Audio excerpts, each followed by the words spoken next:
অনুপমে পৌঁছে গিয়েছিল new town হাইটসের পুজো। যে ছবিটা পাশাপাশি আপনারা দেখতে পাচ্ছেন, বেলেঘাটা সন্ধানীর পুজোর ছবির পাশাপাশি নিউ টাউন হাইটস আবাসনের পুজো। 11 বছরে পা দিয়েছে এখানকার পুজো। থিমের মণ্ডপ রিপাবলিকের সঙ্গে পুজোর আড্ডা দিল নিউ টাউন হাইটস। যেমন সার্বজনীন, তেমন পুজো বারোয়ারি, তেমন পুজো আবাসনেরও। এখন আমরা যে আবাসনে দাঁড়িয়ে রয়েছি, গত 11 বছর ধরে নিরলস প্রচেষ্টায় তারা এই পুজোটাকে দাঁড় করিয়েছেন। নিউ টাউন হাইলাইটস এবছর তাদের ভাবনা হচ্ছে গ্রাম বাংলা, অর্থাৎ গ্রাম বাংলার যে সৃষ্টি কৃষ্টি এবং বাংলার যে সংস্কৃতি, সেইটাকে গোটা পুজো মণ্ডপ জুড়ে তুলে ধরেছেন উদ্যোক্তারা। মণ্ডপের শুরুতেই যেমন এখানে মাকে একেবারে সাবেকি রূপে আমরা দেখতে পাচ্ছি, মা এখানে সাবেকি রূপে পুজো হয়ে আসছে। গত 11 বছর ধরে তারা এই পুজো করছেন।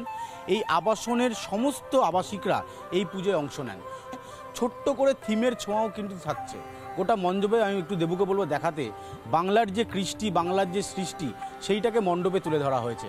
এখানে কুলোর কাজ রয়েছে, বাংলার ঝাড়বাতি রয়েছে, হাত পাখা রয়েছে এবং গোটা মণ্ডপ জুড়ে অসম্ভব নিপুণ দক্ষতার সাথে শিল্পী ফুটিয়ে তুলেছেন। 11 বছর ধরে পুজো করছেন, কতটা এখানে সবার ইনভলভমেন্ট থাকে, কিভাবে আপনারা গোটা দিন কাটান? আমাদের পুরো ইনভলভমেন্ট থাকে। আমাদের রেসিডেন্ট যারা আছে, উনি চতুর্থী দিনে আমাদের এখানে আনন্দমেলা হয়, হোম শেফরা যারা আছে ওরা এখানে একটা প্রোগ্রাম করে। তো আমরা রাত্রিবেলায় স্টার্ট করি ওই programme, and we see the talent of all the home chef. And then আজকে উদ্বোধন ছিল। আর এই যে আমরা থিম করেছি এই বছর, এইটা হলো গ্রামে বাংলা। এই একদম ইকো ফ্রেন্ডলি। আমরা এই প্যান্ডেলটা খোলা রেখেছি কেন, যদি আমরা এখানে এসি ইউজ করব না। This is saving our environment. আর এখানে যতগুলো এখানে জিনিস ইউজ হয়েছে এটা রিসাইকেলেবল। এখানকার যত নিবাসী আছে সবই এইটার ভিতরে পার্টিসিপেট করে। প্রত্যেক ফ্যামিলি যদি কোনো রোলের মধ্যে পার্টিসিপেট যদি না করে, কিন্তু ওদের ইনভলভমেন্ট থাকে, প্রেজেন্টেশন থাকে, সে খুব মজা করে এখান থেকে বাইরে যেতে চায় না। কেউ বাচ্চারাও বাইরে যেতে চায় না। फैमिली हैं, they specifically come for the puja this 5, 6, 7 days।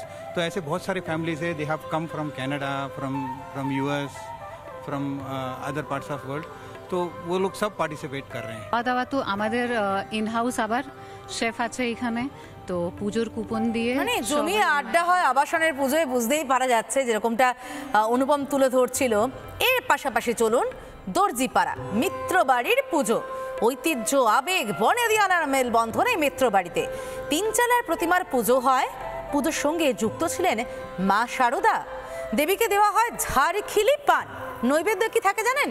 থাকে মিছরি, মাখন, চাল, ফল।